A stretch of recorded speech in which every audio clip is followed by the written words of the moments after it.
el ser llenos del Espíritu, el ser bautizados está al alcance absolutamente de todos los creyentes, de todos.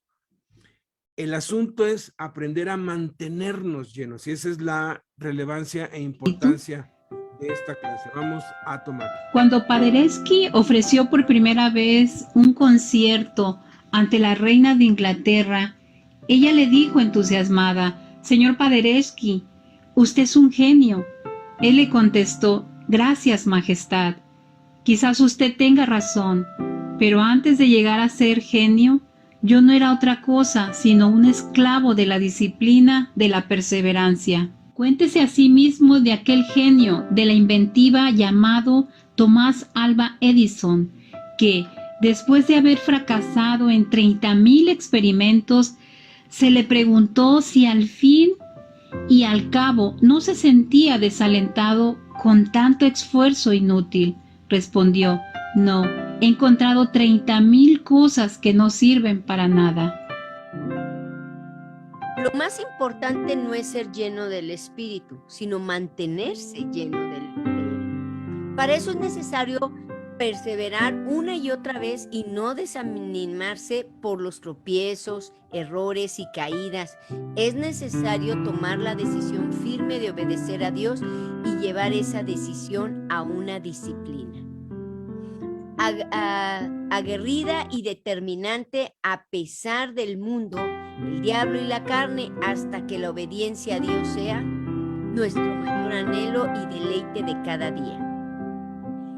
¿Qué crees que se debe hacer cada día para mantenerse lleno del Espíritu Santo?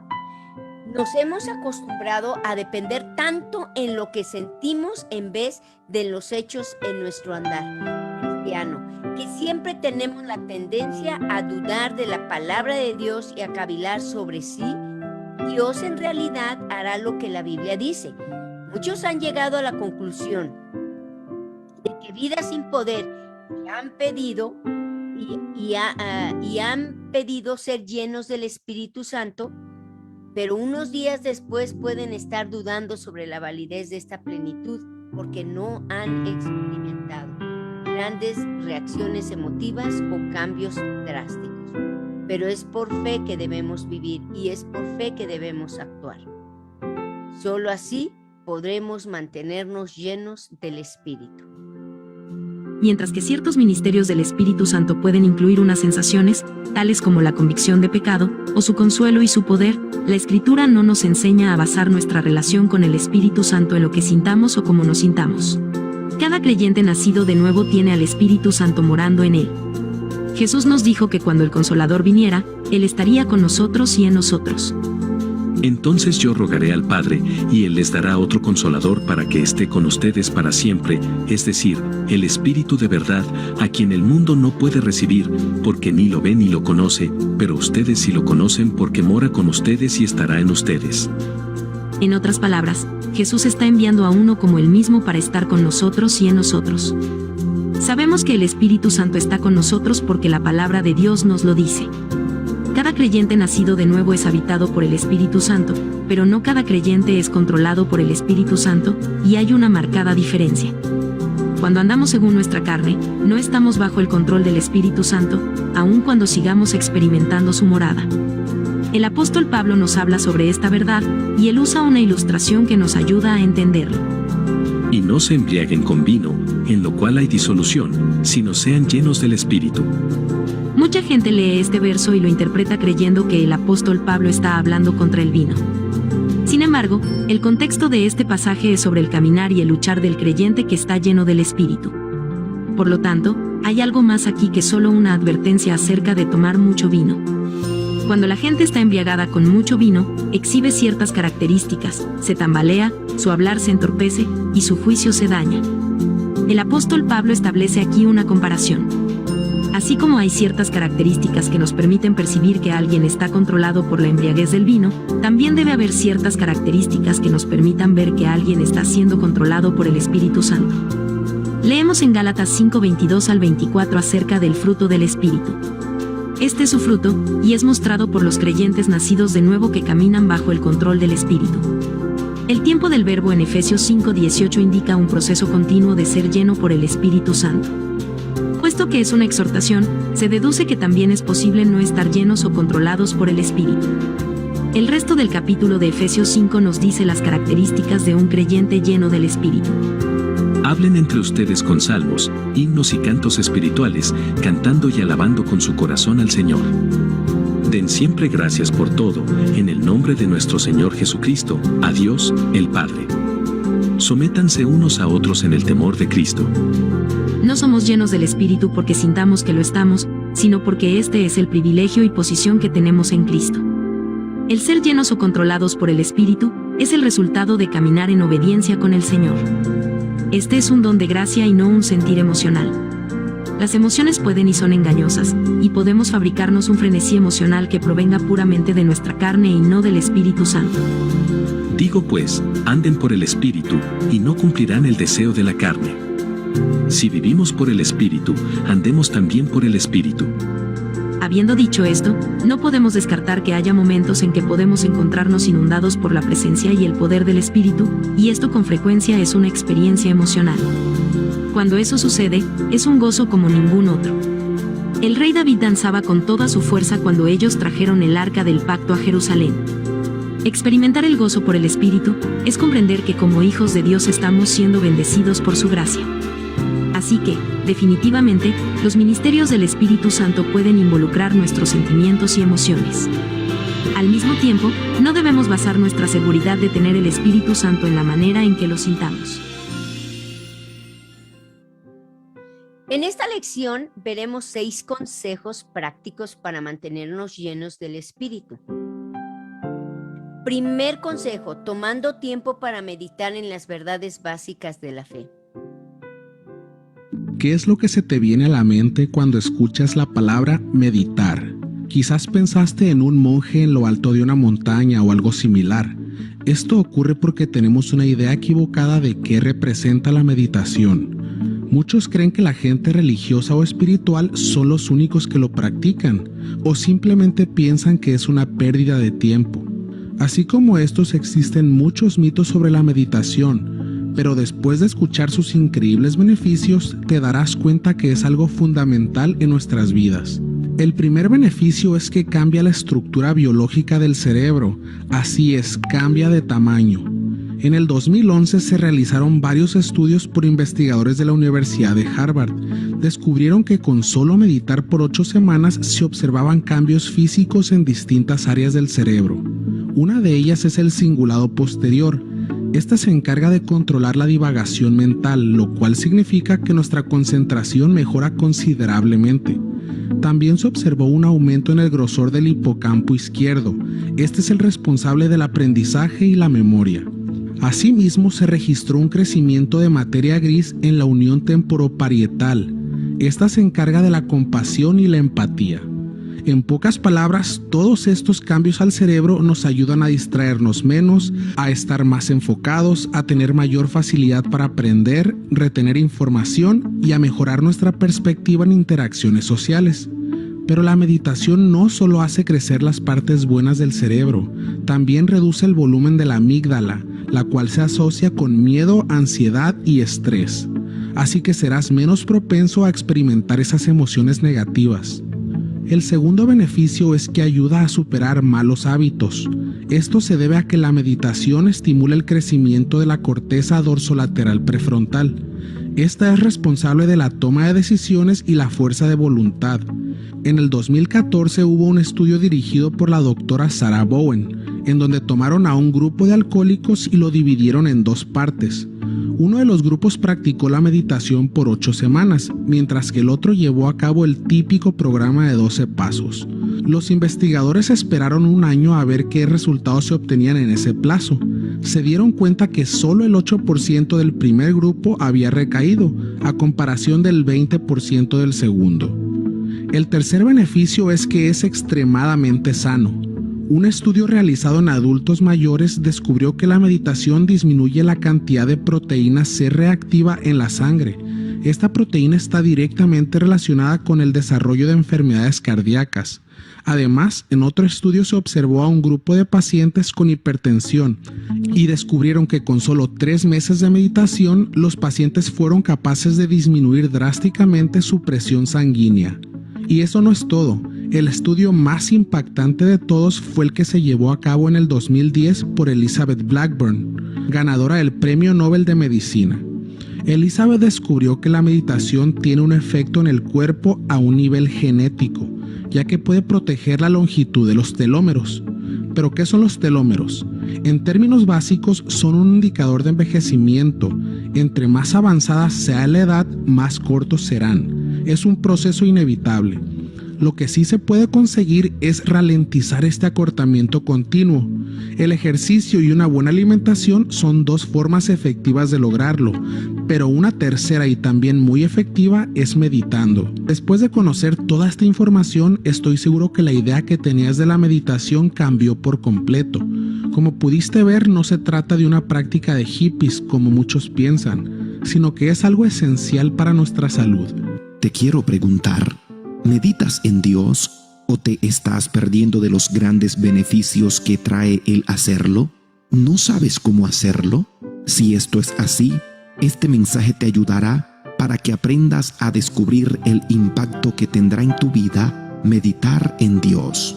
A muchos les parecerá extraño que hablemos de meditación, pero meditar en Dios es el proceso de enfocarnos en pensamientos acerca de Dios, de su palabra y de su obra. Meditar en Dios no consiste en vaciar la mente, sino en llenarlas con pensamientos acerca del Creador, ya que nuestras mentes se distraen con facilidad y a menudo olvidadizas. Necesitamos apartar un tiempo especial para pensar en Dios y en lo que Él nos ha dicho. La meditación es un medio especial por el cual nos ponemos a disposición para ser instruidos por el Señor. Meditar en Dios nos traerá paz, tranquilidad, gozo, sabiduría y fortalecerá nuestra relación personal con Él. La meditación bíblica fue algo que Dios aconsejó y se convirtió en algo importante en muchos hombres que la practicaron. Josué 1:8 dice: «Nunca se apartará de tu boca este libro de la ley, sino que de día y de noche meditarás en él, para que guardes y hagas conforme a todo lo que en él está escrito, porque entonces harás prosperar tu camino y todo te saldrá bien». El Salmo 63:6 dice: «Cuando me acuerde de ti en mi lecho, cuando medite en ti en las vigilias de la noche». El Salmo 77, versículo 12 dice: «Meditaré en todas tus obras y hablaré de tus hechos». El Salmo 19, versículo 14 dice: «Sean gratos los dichos de mi boca y la meditación de mi corazón delante de ti, oh Jehová, roca mía y redentor mío». Y el Salmo 1, versículos 1 y 2 dice: «Bienaventurado el varón que no anduvo en consejo de malos, ni estuvo en camino de pecadores, ni en silla de escarnecedores se ha sentado, sino que en la ley de Jehová está su delicia, y en su ley medita de día y de noche». Debemos tomar el tiempo para sintonizar nuestro corazón y nuestra mente con el Señor, reflexionar sobre sus palabras y recibir la ayuda del Espíritu Santo para interpretar sus instrucciones para nuestra situación en particular. Tal vez te preguntes, ¿cómo puedo incorporar la meditación en Dios en mi vida? Primero, debes apartar un tiempo sin prisa. Segundo, necesitarás quietud. Tercero, necesitarás un poco de aislamiento. Cuarto, habla con Dios desde tu mente. Quinto, el silencio también es necesario. Y sexto, y muy importante, usa la Biblia para meditar. Pensarás que es difícil meditar en Dios, pero todo lo que nos trae bendición requiere compromiso. Pide la ayuda al Espíritu Santo y toma la decisión de meditar hoy. Primer consejo de meditar en la verdad es que Cristo murió y resucitó por nosotros.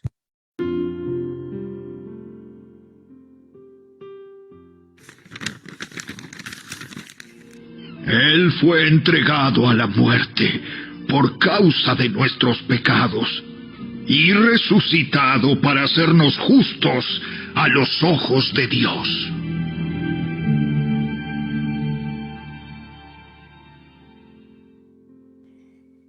Número 2. Dios derramó su amor en nosotros. Meditemos en esta verdad.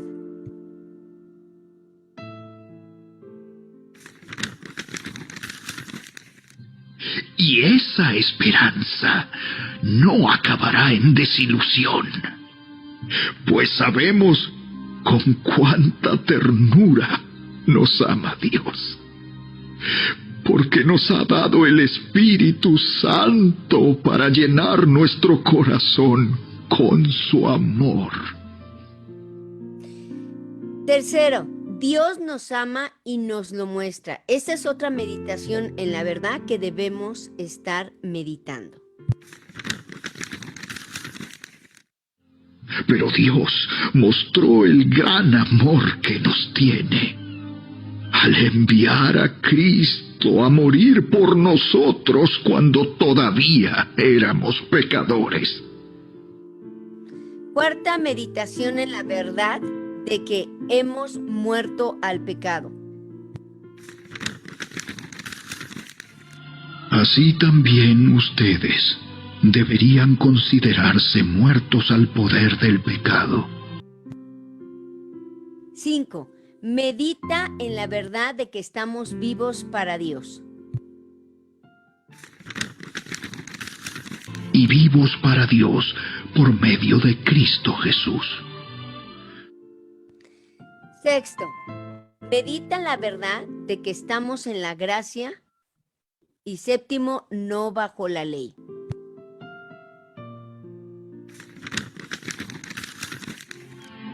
El pecado ya no es más su amo, porque ustedes ya no viven bajo las exigencias de la ley. En cambio, viven en la libertad de la gracia de Dios.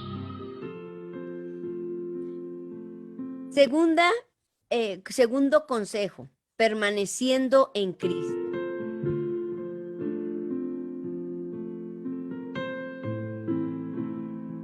Pregunta, ¿cómo se permanece en Cristo?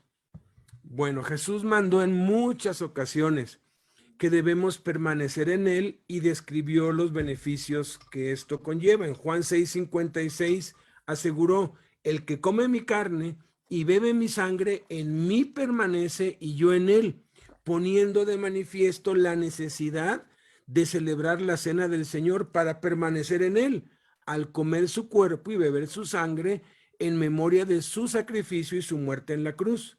En Juan 15:4 mandó, permanezcan en mí y yo en ustedes, como el pámpano no puede llevar fruto por sí mismo si no permanece en la vid, así tampoco ustedes si no permanecen en mí. En Juan 15:5 aseguró, yo soy la vid, ustedes los pámpanos, el que permanece en mí y yo en él, este lleva mucho fruto, porque separados de mí, nada pueden hacer. Aquí nos dice claramente que solamente podemos llevar frutos si permanecemos en él.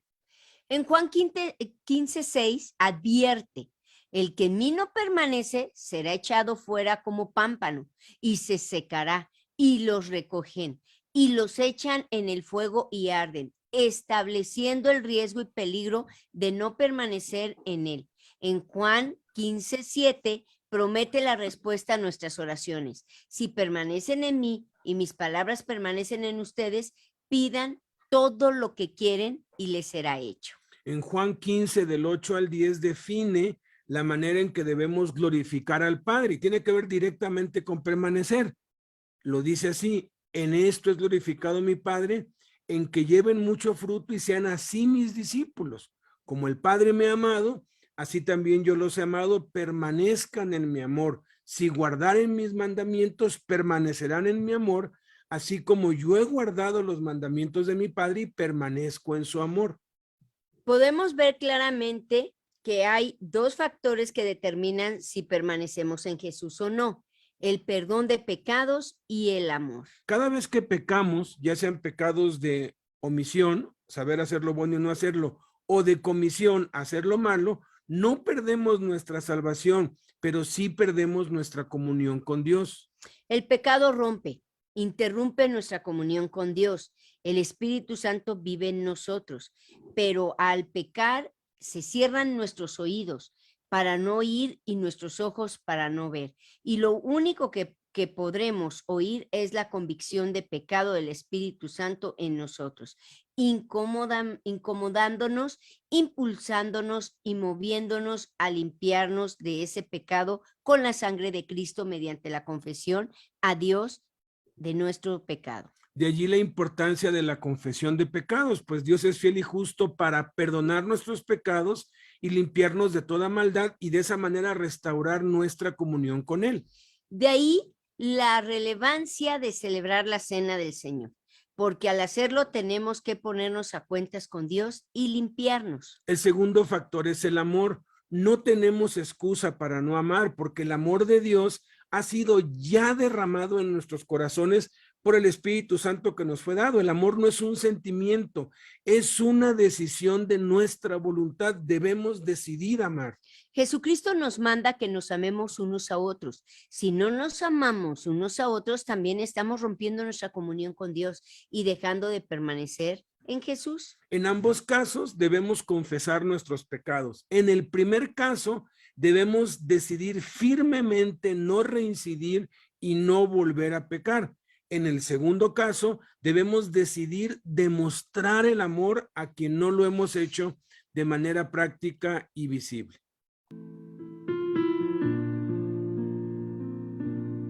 Se permanece en Cristo no teniendo ningún pecado, sin confesar y amando a Dios y al prójimo.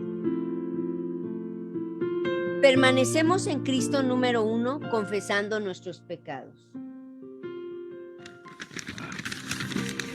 Pero si confesamos nuestros pecados a Dios, Él es fiel y justo para perdonarnos nuestros pecados y limpiarnos de toda maldad. Permanecemos en Cristo, número 2, amando a Dios y al prójimo.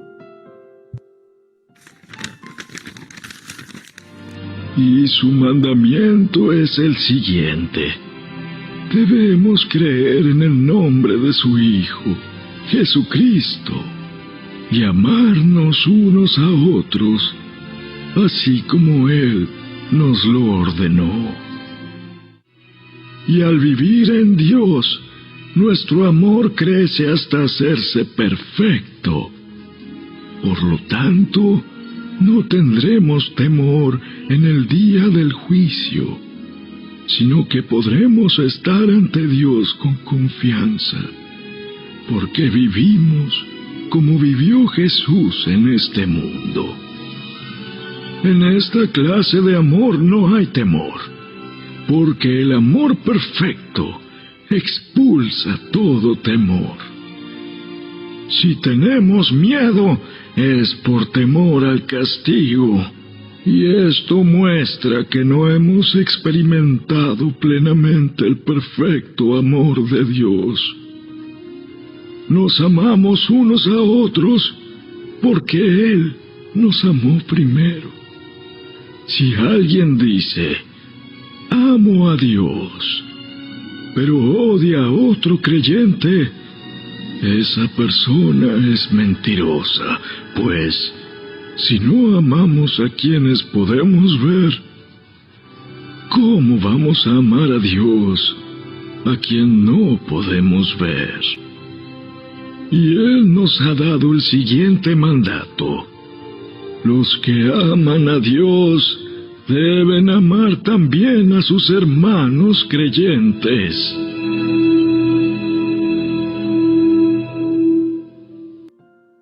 El Hijo de Dios que experimenta la manifestación del Espíritu es aquel que adopta como su propósito y como principio de su vida el amor a Cristo y a sus semejantes en vez de amor por sí mismo. La pregunta, ¿qué dos cosas Insubstituibles. perdón, fue un paradigma, no es cierto, son las más importantes en la vida cristiana? Hay muchas cosas que son importantes en la vida cristiana diaria, así como las hay para la vida cotidiana. Sin embargo, hay que diferenciar entre lo importante y lo siempre es esencial, pero lo esencial siempre es importante. Se puede prescindir de lo importante, pero no se puede prescindir de lo esencial. Un bebé necesita muchas cosas para crecer sano y todos son importantes, pero hay algunas que son indispensables, esenciales y otras no, aunque no por eso dejan de ser importantes. Por ejemplo, el cuerpo humano tiene muchos órganos y todos son importantes: los ojos, la nariz, las orejas, la boca, la lengua, los brazos, las piernas, el cerebro, el hígado, el corazón, los riñones, los pulmones, los intestinos, hasta el apéndice, caray. Todos los miembros de nuestro cuerpo son absolutamente importantes, o no pensaríamos ni siquiera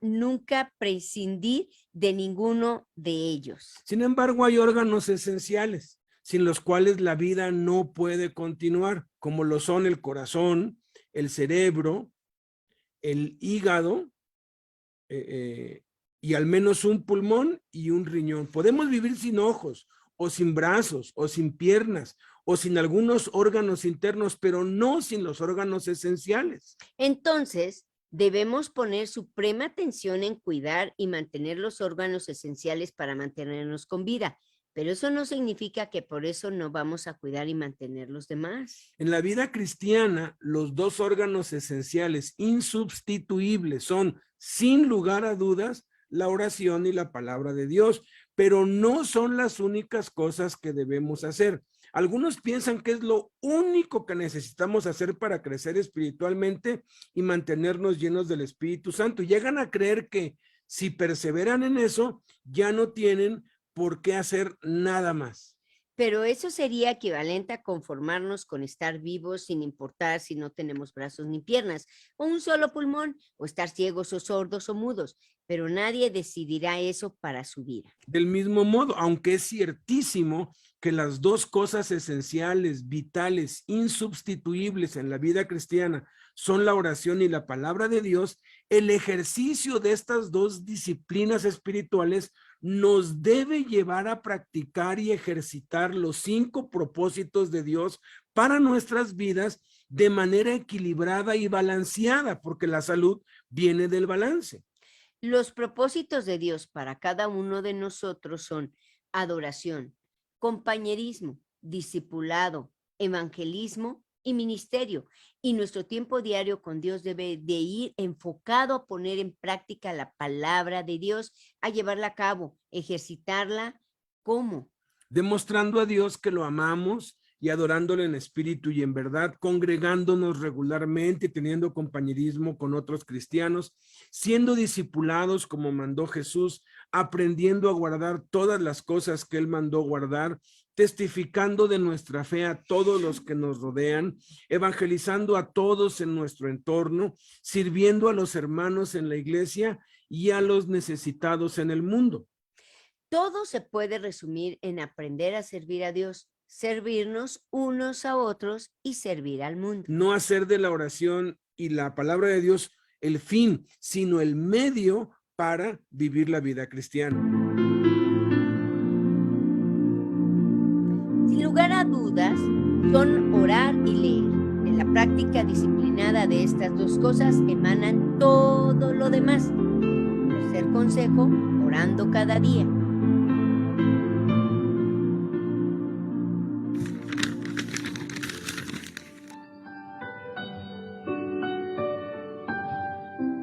En primer lugar, te ruego que ores por todos los seres humanos.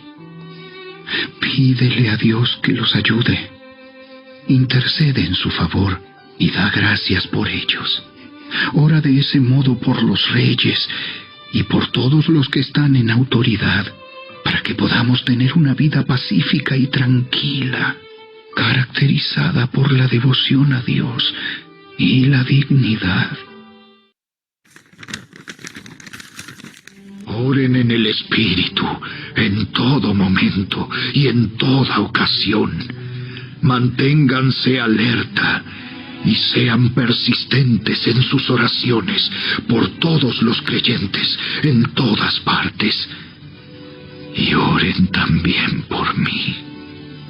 Pídanle a Dios que me dé las palabras adecuadas para poder explicar con valor su misterioso plan.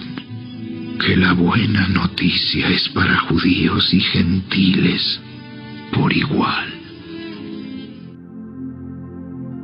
Por nosotros, por todos los santos, los pastores y líderes, por todos los hombres, por las autoridades. Es importantísimo orar diario, pues es el único remedio para vencer las tentaciones. ¿Quién necesita la oración? ¿Dios? ¿Nosotros? Nosotros. ¿Por qué nos cuesta tanto trabajo orar? ¿Por qué oramos tan poco? Y cuando oramos, ¿platicamos con Dios por deber o realmente es un placer? Bueno, tratemos de responder primero por qué nos cuesta tanto orar. ¿Será que estamos muy distraídos? Posiblemente, pero no creo que sea esa la razón principal. Nunca estamos demasiado distraídos para acordarnos de las cosas que verdaderamente nos gustan hacer. Por ejemplo, ¿se te ha olvidado o pasado por alto comer durante todo un día por estar distraído? Posiblemente me vas a decir que sí, algún día que tuviste mucha tarea. Pero a ver, ¿se te ha olvidado comer durante todo un día en donde ese día llevaron a tu casa una pizza extra queso? Claro que no, ¿verdad? Es cierto que las diferentes actividades de la vida pueden hacer que nos olvidemos de orar, pero en realidad hay otro factor por el cual oramos tan poco. Otra vez regresemos al jardín del Edén. Verán, cuando entró el pecado no solo se rompió esa vía personal de comunicación con Dios, sino que también la naturaleza del ser humano cambió. No solo ya no podríamos hablar con Dios cara a cara, sino que no tendríamos el deseo de hacerlo. ¿Se acuerdan lo primero que hicieron Adán y Eva después de pecar? Cuando oyeron que Dios venía a visitarlos, se escondieron. Y esto no solo por temor de ese momento, sino porque desde ese momento el ser humano tendría que luchar por querer y anhelar estar en comunión con Dios otra vez. El pecado nos separó de Dios. El deseo de estar en presencia de Dios fue reemplazado por el deseo de autosuficiencia, de estar sin Dios. Si comprendemos esto, podemos saber entonces por qué nos cuesta tanto trabajo orar, por nuestra naturaleza, y que oramos muy poco porque no tenemos el hábito. Pero, afortunadamente, eso puede ser cambiado, y no solo puede, sino debe ser cambiado si queremos vivir como cristianos. ¿Cómo? Lo primero es entender que si no tienes el hábito de orar se te hará muy difícil comenzar, pero no es tan difícil. Verás, tú no necesitas una oración estructurada ni contarle a Dios puras cosas bonitas. En realidad, si no tienes ganas de orar, dile a Dios que no tienes ganas de orar. ¿Y sabes qué? Ya estarás orando, así de sencillo. Entre más ores, más fácil se hará hacerlo, más y más, hasta formar un hábito de oración. Vayamos a la última pregunta. ¿Cuando oramos con Dios lo vemos como un deber o es un placer? Si lo vemos como un deber, yo creo que esto sucede porque no nos damos cuenta lo delicioso y emocionante que puede ser orar. ¿Por qué delicioso? Porque podemos deleitarnos en la presencia de Dios, así como cuando nos deleitamos al comer un helado de galletas Oreo. ¿Y cómo es esto? Pues es que es delicioso estar con alguien que te ama incondicionalmente. Es delicioso estar con alguien que te conoce y que quiere lo mejor para ti. Es delicioso hablar con alguien que le interesa escuchar tus problemas, alegrías y cualquier asunto que sea importante para ti. No estoy hablando de delicioso al paladar, sino delicioso al alma. El salmista nos dice que si hacemos de Dios nuestra delicia, Él nos concederá las peticiones de nuestro corazón. Y créeme, esa promesa es más deliciosa que una pizza extra queso o un helado de galletas Oreo. ¿Y emocionante por qué? ¿Qué tiene de emocionante la oración? Cada vez que oramos nosotros tenemos acceso a la presencia del Rey del Universo y a sus tesoros. Cuarto consejo, leyendo la Biblia a diario. Jesús le respondió, escrito está, no solo de pan vive el hombre, sino de toda palabra que sale de la boca de Dios. como bebés recién nacidos, deseen con ganas la leche espiritual pura para que crezcan a una experiencia plena de la salvación. Pidan a gritos ese alimento nutritivo. El leer la Biblia todos los días mantiene nuestra vida espiritual fuerte y nos capacita para vencer. ¿Por qué debemos leer la Biblia? ¿Por qué debemos leer y estudiar la Biblia? Debemos leer y estudiar la Biblia simplemente porque es la palabra de Dios para nosotros. Segunda de Timoteo 3:16 dice que la Biblia es inspirada por Dios. Hay muchas preguntas que los filósofos se han hecho y que Dios nos las responde en las Escrituras. ¿Cuál es el propósito de la vida? ¿De dónde vengo? ¿Existe vida después de la muerte? ¿Cómo puedo ir al cielo? ¿Por qué está el mundo tan lleno de maldad? ¿Por qué me cuesta tanto trabajo hacer lo bueno? Aparte de estas grandes preguntas, la Biblia nos proporciona un sinnúmero de consejos prácticos en áreas tales como: ¿qué debo buscar en mi pareja? ¿Cómo puedo tener un matrimonio exitoso? ¿Cómo puedo ser un buen amigo? ¿Cómo puedo ser un buen padre o madre? ¿Qué es el éxito y cómo puedo alcanzarlo? ¿Cómo puedo cambiar? ¿Qué es lo más importante en la vida? ¿Cómo puedo vivir para que no tenga que arrepentirme en un futuro? ¿Cómo puedo manejar las circunstancias adversas y eventos injustos de la vida para salir victorioso? Debemos leer y estudiar la Biblia porque es totalmente confiable y sin error. La Biblia es única entre muchos autonombrados libros sagrados, porque no solo ofrece enseñanzas morales y dice confía en mí. Más bien nos ofrece la oportunidad de probarla, corroborando cientos de detalladas profecías que contiene, verificando los eventos históricos que relata y comprobando los hechos científicos que describe. Aquellos que dicen que la Biblia tiene errores, deben tener sus oídos cerrados a la verdad.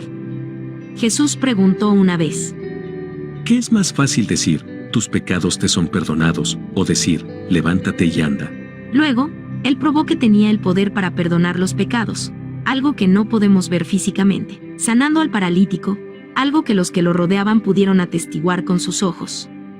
De manera similar tenemos la seguridad de que la palabra de Dios es verdad cuando se discuten aspectos espirituales, aquellos que no podemos atestiguar con nuestros sentidos físicos, pero mostrando su veracidad en todas aquellas áreas que podemos verificar, tales como la exactitud histórica, científica y profética. Debemos leer y estudiar la Biblia porque Dios no cambia y porque la naturaleza humana tampoco cambia. Es tan actual para nosotros como lo fue cuando fue escrita.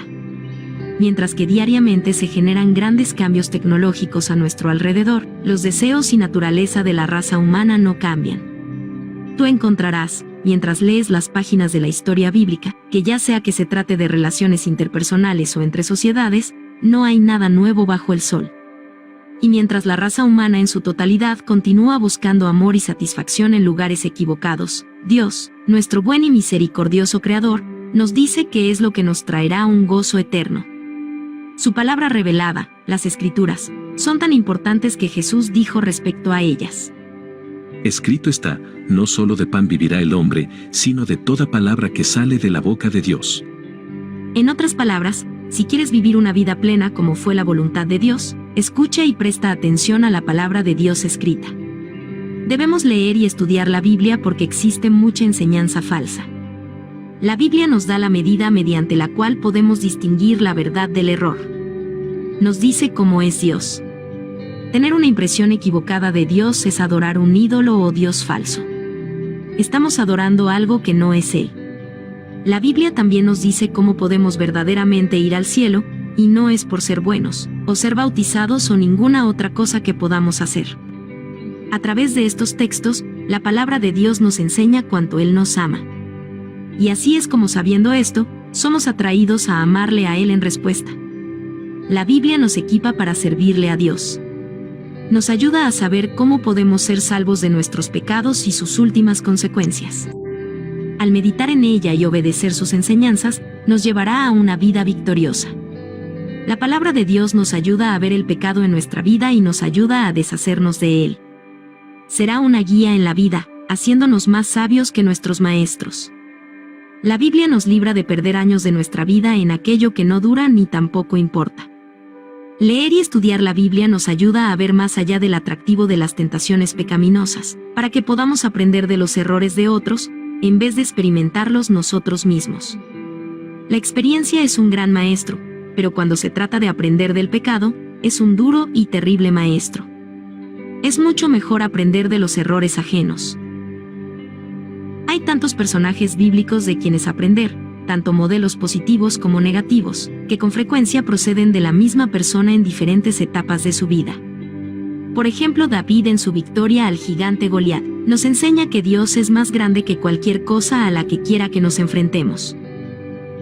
Al ceder a la tentación y cometer adulterio con Betsabé, nos revela el largo alcance y las terribles consecuencias que puede acarrearnos un momento de placer. La Biblia es un libro que no es solo para leerse. Es un libro para estudiarse, a fin de poder ser aplicado.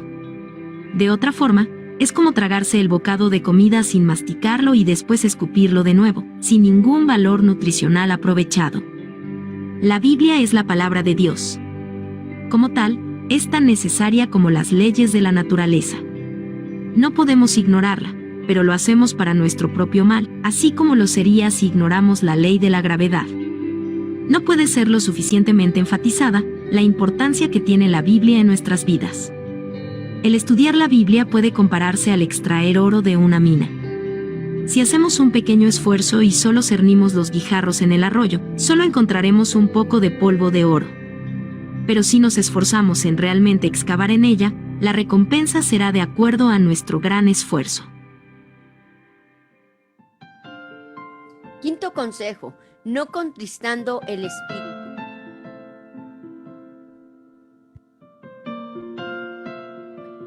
Siguiente pregunta, ¿cómo podemos evitar contristar al Espíritu Santo? Contristar significa angustiar, apenar, entristecer, deprimir, acongojar, enlutar, atribular, amargar, apesadumbrar, ensombrecer, consternar, conmover, causar aflicción o sufrimiento a una persona. El Espíritu Santo es Dios y al mismo tiempo una persona, y dice la Escritura que sus sentimientos son muy profundos, pues es la esencia del amor de Dios, nos anhela compasión y nos ama profundamente. El Espíritu Santo estuvo en y sobre Jesús porque lo ungió el Padre y lo envió a predicar buenas nuevas a los abatidos, a vendar a los quebrantados de corazón, a publicar libertad a los cautivos y a los presos apertura de la cárcel.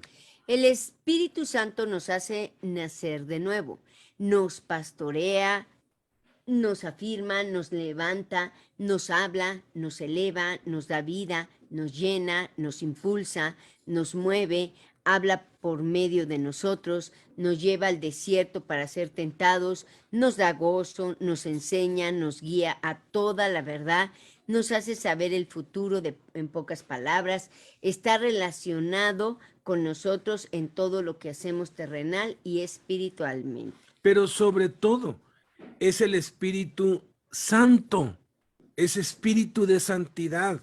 El único atributo de Dios que es magnificado en la Biblia es su santidad. Los ángeles, los millones y millones de ángeles, los 24 ancianos y los seres vivientes, dice Apocalipsis, no cesan día y noche de decir, santo, santo, santo, es el Señor Dios Todopoderoso, el que era, el que es y el que ha de venir. Entonces, hay dos cosas que entristecen. Apenan, acongojan, enlutan, atribulan y apesadumbran al Espíritu Santo. En una sola palabra lo contristan. El pecado y darle lugar a la carne. Cada vez que pecamos voluntariamente o incluso involuntariamente, cada vez que le damos lugar a la carne, que sabiendo hacer lo bueno no lo hacemos o hacemos lo contrario, estamos allí contristando, entristeciendo al Espíritu Santo.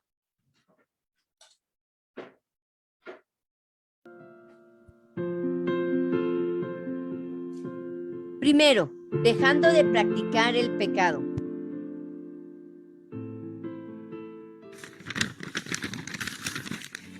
Sin embargo, cuando alguien sigue pecando, demuestra que pertenece al diablo, el cual peca desde el principio, pero el Hijo de Dios vino para destruir las obras del diablo. Los que han nacido en la familia de Dios no se caracterizan por practicar el pecado, porque la vida de Dios está en ellos. Así que no pueden seguir pecando, porque son hijos de Dios. Segundo, mejorando nuestro carácter.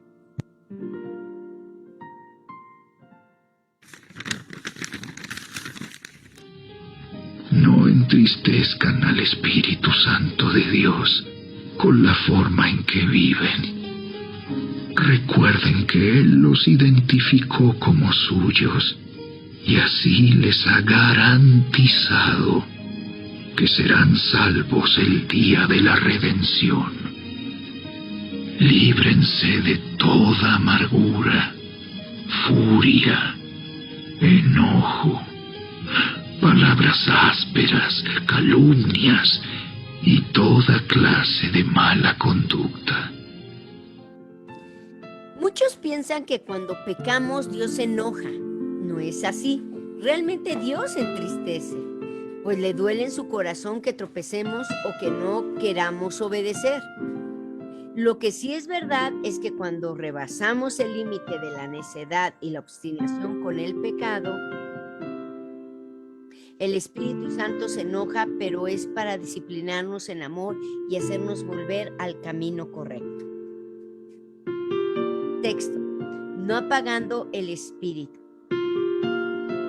Y pregunta: ¿cómo podemos evitar apagar el Espíritu? Apagar significa que cese o deje de haber fuego o luz, o hacer que una cosa deje de arder o producir luz. Eso generalmente es lo que se entiende por apagar, tiene que ver con la luz, pero también es hacer que un aparato o una máquina dejen de funcionar desconectándolos de la corriente.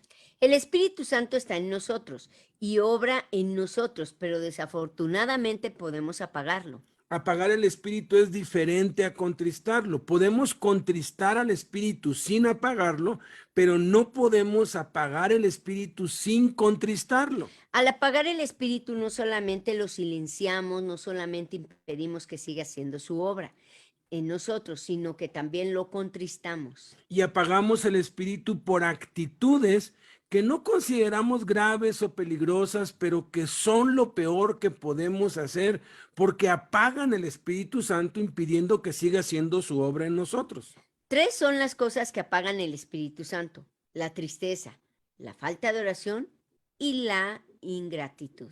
Martín Lutero entendió tan perfectamente la obra del Espíritu Santo al estar traduciendo la Biblia al idioma alemán, que escribió en sus notas: no hay ni una sola, ni tan solo una razón o excusa para que un cristiano esté triste.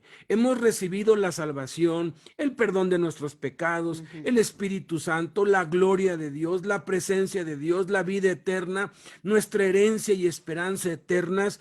El amor de Dios ha sido derramado en nuestros corazones, además de dones espirituales, y que hemos sido creados en Cristo Jesús para buenas obras, las cuales Dios preparó de antemano. Tenemos ministerio, tenemos muchas cosas.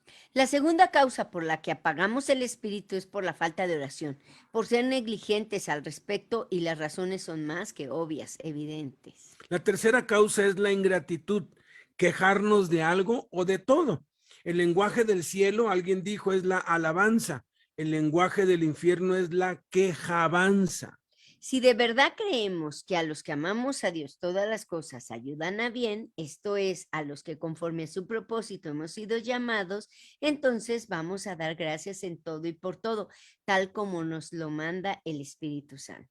Debemos escucharnos a nosotros mismos y examinar si de nuestra boca salen quejas, críticas, murmuraciones, reproches y o palabras corrompidas, palabras deshonestas, groserías.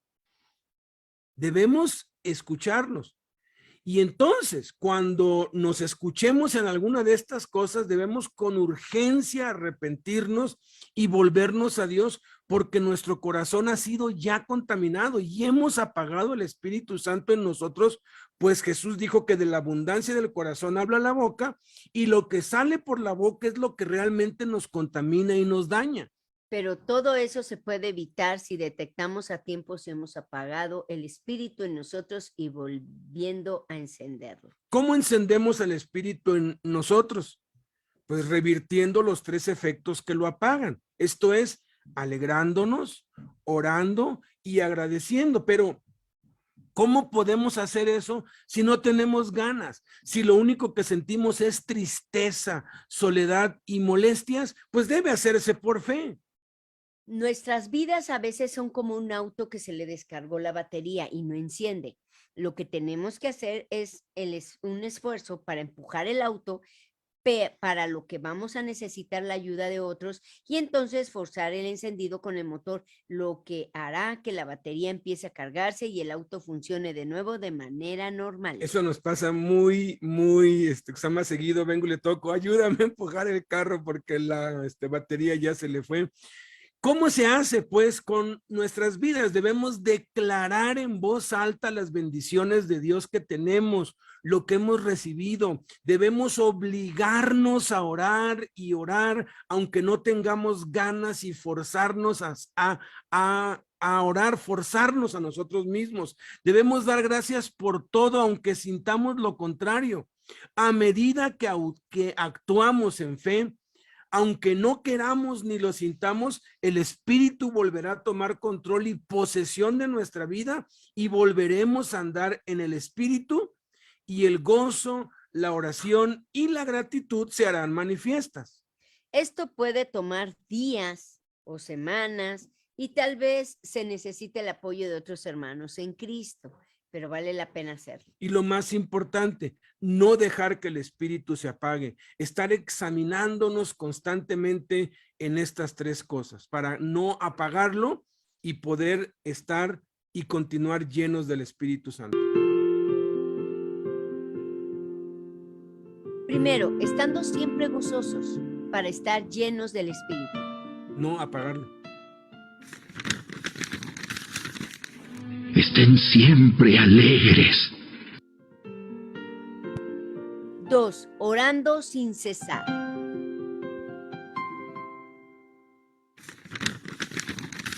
Nunca dejen de orar. Tercero, dando gracias a Dios en todo.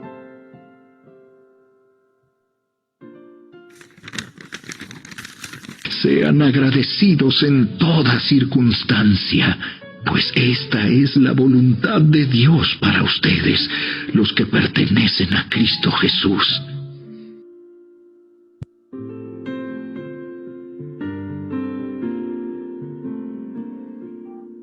Eso es, pues, lo que tenemos que hacer para mantenernos llenos del Espíritu Santo, y lo más importante, no apagarlo, porque de veras, con un chisme, con una grosería que a veces hoy se me salió, fíjense, es tan sensible, se compara con una paloma, porque las palomas al menor movimiento se van. Y no es que el Espíritu Santo se vaya, pero se apaga, se ofende, pues. Entonces necesitamos de verdad examinarnos constantemente a nosotros mismos para mantenernos llenos con el Espíritu. Escúchate cuando hablas, o si estás muy triste, empieza a declarar la palabra de Dios, lo que hemos recibido en Cristo, lo que somos en Cristo, y vas a ver la diferencia, y nunca dejar de estar llenos del Espíritu Santo.